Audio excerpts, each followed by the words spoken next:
We have, I think we've been richly rewarded today. And I always find it fascinating with the summit. We come together and over a period of about 26 hours, 27 if we tuck in the lunch as well, yesterday afternoon. We meet, we have conversations, we have dialogues, we talk, we have great presentations like Bob just provided, and then we wander off for a year. But I know I, for one, will leave here with much to think about. And I also know I'm not done with learning about much to think about, because our concluding speaker, Rebecca Knight, our rapporteur, our eavesdropper, our listener in the hallway, our surreptitious attender who slips in and out of thought leader sessions, will provide us with some perspective. I always appreciate the perspective that Rebecca brings and the way that she ties so much of what we discuss together. Rebecca's a Boston-based journalist. She covers business education, entrepreneurship, management, and women's leadership issues. She writes and blogs mainly for the Financial Times, right? And the Harvard Business Review. And for a number of years was a Boston correspondent for the Financial Times. She's the author of a book, A Car, Some Cash, and a Place to Crash, the only post-college survival guide you'll ever need. And given that she's still here, it seems to be working. Without further ado, Rebecca Knight.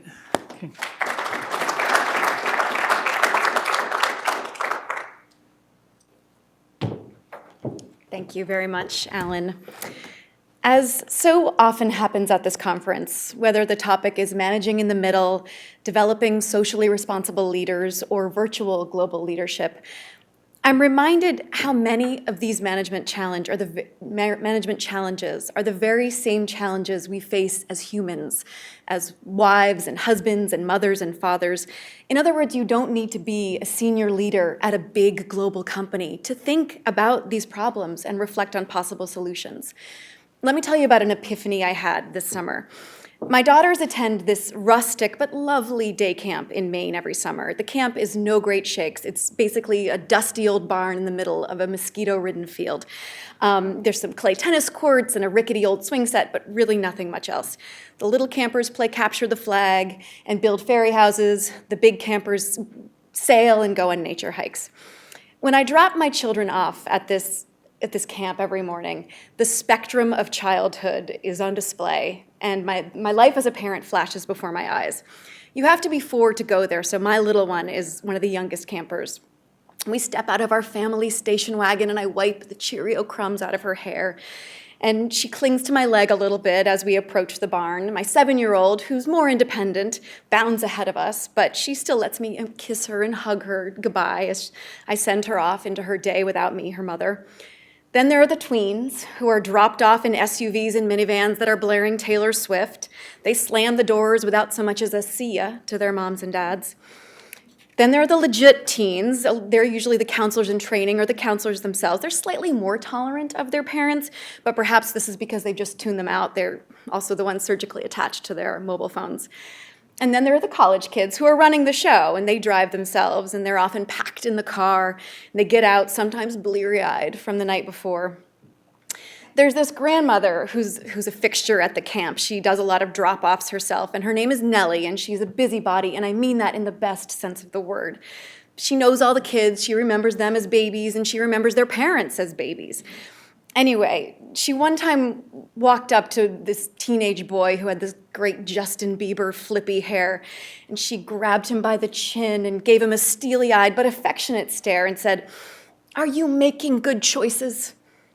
And when I heard Nellie ask this question, it was my eureka moment. It was what Oprah Winfrey might call an aha moment. Making good choices. Yes, that is all I hope for my kids. I want them to make good choices about how they operate in the world, what they say, how they spend their time, who they spend their time with, how they deal with adversity and challenges, how they spend money, how they act in a way that's aligned with their values and beliefs. Every parent knows that the acts of parenting are often small, mundane, tedious, dull. And yet the goal to raise a self-sufficient, self-sustaining, good-hearted, at least a non-jerk of a human is huge. My role as a mother is to give my children a foundation so that even when I'm not around, you see I'm coming back, they know how to make good choices, even if, quite frankly, they're not the choices I might make. That is the essence of good parenting. And here at this conference, it's also clear to me that it's the essence of good leadership. Managers don't think of their direct reports as their kids, but there are some parallels. Some employees are more autonomous than others. Some need more guidance. Some are easily motivated and inspired. Others are tougher to crack. As a manager, you need to not only make good choices about the people you hire, the products you design, the customers you target, the strategies you undertake, but you must also encourage, empower, and trust your employees to make good choices too, even when, perhaps especially when, you're not there to help them make those choices. Because let's face it, if you're a manager today, you're not always going to be there. According to a poll, nearly 46% of organizations use virtual teams. Multinationals are more than twice as likely to use virtual teams. And even if you're in the office, your employees sometimes aren't. According to a study released by the Families and Work Institute, 67% of employees work remotely at least some of the time. So what does this rise in virtual teams mean for the practice of management and the act of leadership? The questions facing managers of dispersed teams are many, as Martha Mesnevsky pointed out in her keynote address yesterday. How do I make sure things get done and get done correctly, even in my absence? How do I establish clear lines of communication? How do I show my employees that I care about them, even if I rarely see them? What steps should I take to build trust? How do I help my employees connect with each other, not only to share information and collaborate for the purposes of our bottom line, but also to build relationships with one another that solidify our culture? How do I help them bond over the nobility of our purpose and our mission? So this conference has provided many practical recommendations for managers and employees and organizations. The suggestions and solutions are both exceedingly complicated and amazingly simple. So here are some takeaways. Number one, it starts with mindfulness, and I mean baseline mindfulness, small m mindfulness, capital M is part two. But first, I mean a basic acknowledgement that leading a remote team is different. It's about being aware and thoughtful that this is new. Acknowledge that you're in an uncertain and ambiguous situation. As Ivan Slane from Hilti said, one way to get leaders to be more mindful of what's going on is by encouraging humility. Letting them know that at a time when business is getting faster and more complicated, it's okay to feel unsure. It's okay to ask for support. It's not just about being mindful of the situation from your own point of view, too. Managers need to acknowledge how their remote workers feel about the situation. As Phil Mirvis pointed out from the very beginning, we can't ignore that. He alluded to three famous remote leaders, God, Big Brother, and the Wizard of Oz. And he talked about the shame, fear, and anxiety being involved in being monitored, watched, held accountable, led by those powerful figures. And it leads a lot of people to feel insecure and unsure. And yet at the same time, we have a tendency maybe to overcompensate and approach remote workers and remote teams as these mythical beasts. Yes, they may be different, but in the end, they're still people working in an organization to get stuff done. Point two, mindfulness, capital M this time, is also helpful in managing virtual teams and dispersed employees. Theo Jordash of the World Wildlife Federation described it simply as paying attention, being in the moment and embracing the moment, not judging, seeing what's in front of you, making sure you're interacting with the environment that you're working in, meaning that when you fly in to see your remote workers, you open your eyes to what their lives are like. You're not just getting picked up at the airport in a black car and chauffeured to your cushy hotel, getting out of your bubble. He also recommends managers develop a personal practice of mindfulness and that they do it on a regular basis because it will deepen their connection to their own emotions and also change the neuroplasticity of their brains. 3, managers must find ways to cultivate compassion in their direct reports. How else can workers make good choices if they don't have empathy or compassion or even just a basic understanding of other people's points of view? Managers are role models, of course. Anna Seifert of Skanska talked about how at her company, management makes sure every employee feels a personal responsibility to be inclusive. The company sends its young high potentials abroad so that they experience other cultures. They have an understanding of what it's like to be different, what it's like to be a minority. They see the subtle nuances. This, she says, often has a transformative effect on how they relate to fellow colleagues and customers. 4, set expectations at the beginning. At the start of the virtual working relationship, managers must establish clear lines of accountability by setting performance goals as well as targets for what success looks like and what metrics will be used to measure that success. You need an agreed-upon schedule and agreed-upon guidelines. Put simply, according to Brad Hall, make sure everyone knows what he's supposed to do. The objectives should be crystal clear. Make sure people know what's expected of them and what other people's assumptions are. How often do we communicate? What does communication look like? How do we operate as a team? How do we interact with customers? How do we interact with each other? Let's agree on this and get it in writing. Get team members to commit to the work and to the goals and to each other. This is for your benefit, but also theirs, says Paul Fombel. You as the manager must really and truly understand what your frontline employees need to do their jobs. You can't just push edicts through. 5, set expectations, but also understand that roles shift and evolve. In this new reality, expect the unexpected, says Morten Skov-Carlsen and Dana Minbeva. The ground is shifting underneath you. Stay flexible. Be open to new ideas. Be prepared to reinvent yourself because corporate culture doesn't mean what it used to, and that might not be such a bad thing. Because even as the ground is shifting, it's still important to unite your people around the shared purpose and mission of your organization, or at least what your team does within the context of that organization. Sometimes physical distance between colleagues creates a barrier to trust. There's this sense of us versus them, or they're different. Managers must make sure they're not creating fractures within their teams by reinforcing that mentality. Instead, says Paul Sullivan, we need to focus on organizational goals that unite and bond the team together. Emphasize the shared values. Keep the mission in front of you. Think about what do you stand for. 6, trust is critical to managing virtual teams. As we heard from Christina Amejan, building trust can be an excruciatingly slow process.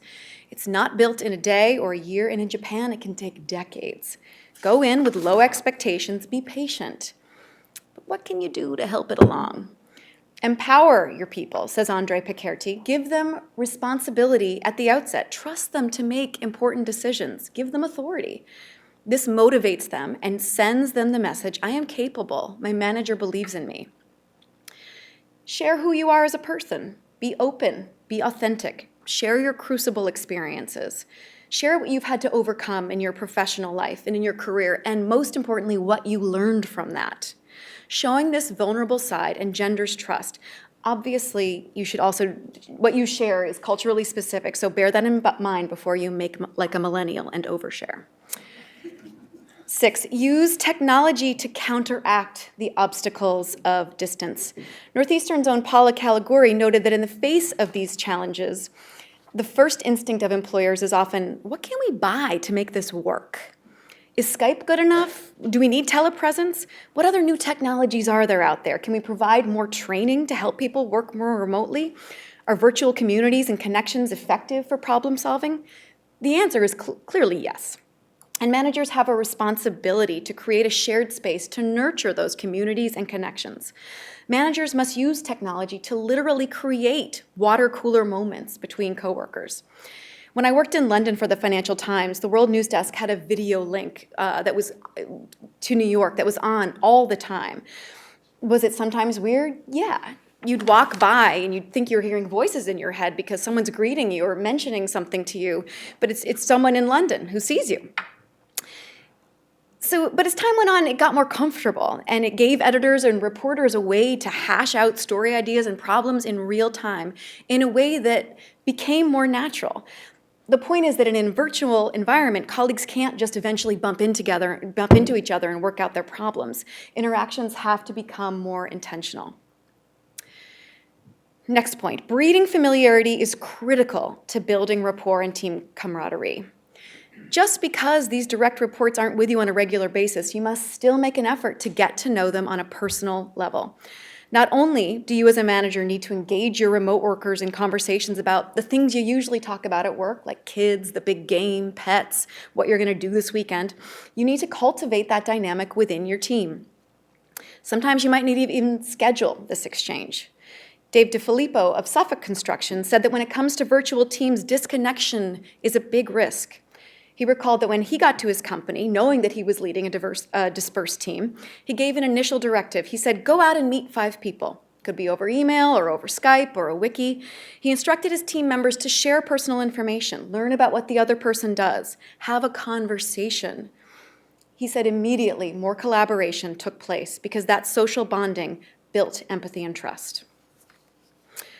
Finally, face-to-face is still the medium to beat. Last night at Brasserie Joe, after a luscious 3-course dinner and a wide-ranging group conversation that touched on recent novels, the breakdown of the Soviet Union, the difference between millennials and Gen Xers and baby boomers, the effect of traumatic experiences in childhood, robots, and porn, needless to say, it was a provocative conversation. Anyway, at the end of the conversation, one of my dinner companions said, so could we have had this conversation if we weren't all sitting together face to face? The idea being that we wouldn't have gotten so deep, so raw, so personal without being together in the same room or co-located in managerial parlance.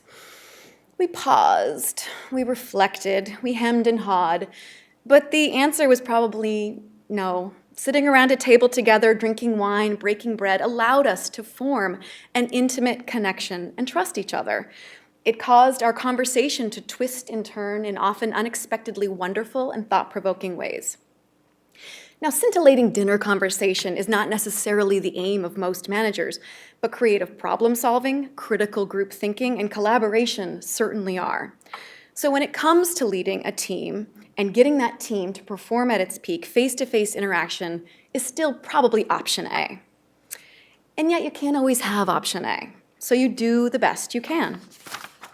You visit your remote workers as often as schedules and budgets allow. You create opportunities for them to interact in person with your team. You use technology to your advantage. You, the manager, try to be mindful of the situation and its inherent opportunities and challenges and cultivate that mindset in your team. You set expectations, but you remain flexible about roles and responsibilities. You look for ways to build trust, breed familiarity, and team morale. In other words, managers, keep doing what you're doing, but also keep tinkering, keep iterating, make mistakes, fail. As we learned from Bob Hughes, that's okay. You learn from those mistakes. Try new ideas and experiment with new technologies. Exploring these things are the way to empower your employees to make good choices, even when you're not there to lead them. Thank you.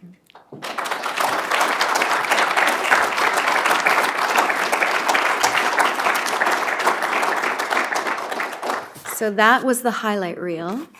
No, there's nothing more, but that was it. So there you go. And you do, just anyone. So I always love hearing Rebecca at the end, and it reminds me of Carl White, a social psychologist, has a very famous line, how do I know what I think until I hear what I say? And I think, Rebecca, how do I know what we learned? Until you hear me, right? And then Yeah. it's like, oh yeah, that is what we learned. Great. Comments, observations? Thank you. Thank you. Yeah. Thanks. Thank you very much. Thanks. Thank you. Thank you so much. Yeah. Thank you. Thanks. And in fact, it was partly after Rebecca's remarks last year that Alan and I said, we really need to be capturing all of this in a book. because when we hear the summary of how it all comes together, so yeah, there's actually a lot to communicate here. And that's why a little bit out of last year's summit, but certainly out of this year's, we will be putting together a volume, a book, and eventually a book series out of this Global Leadership Summit every year. So that our goal is that by February, I'm sorry, is this what you were going to say? Okay, good. We didn't coordinate our closing remarks. I suddenly realized this might be what you were planning. But, and that's what I'm doing right now. Our goal is that by February, this will be out. So we're working with the speakers and the organizing committee and the various people involved this year. And we really hope that we can keep this going on an annual basis for that. So how do I know what I learned before I hear what we said? This has been fantastic. As you can see from the last couple of days, there's been a lot going into the organizing of this. And it's something that when we're in the middle of it, this summit is more substantive organization than other conferences. Because other conferences, you just kind of sign people up and give them slots and then places, and then it happens or it doesn't. This we really work to shape a theme, to bring people together around that theme, to combine people.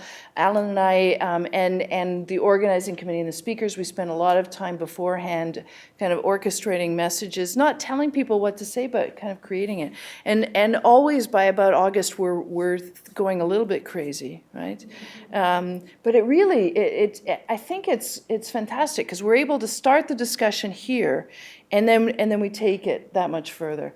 I've had some real ahas over the last couple of days about everything from trust to the role of things. And I think, one of them really related to what you said, Rebecca, is it's okay to start small and get those basics right. And that by itself is actually a pretty important thing to take away. I'd like to thank all of you for being here and for being part of this conversation, and I hope you'll come and join us next year. I would also like to thank Alan for being a great co-chair, and Anne very much for all of the organization. She's just always there for everything. So.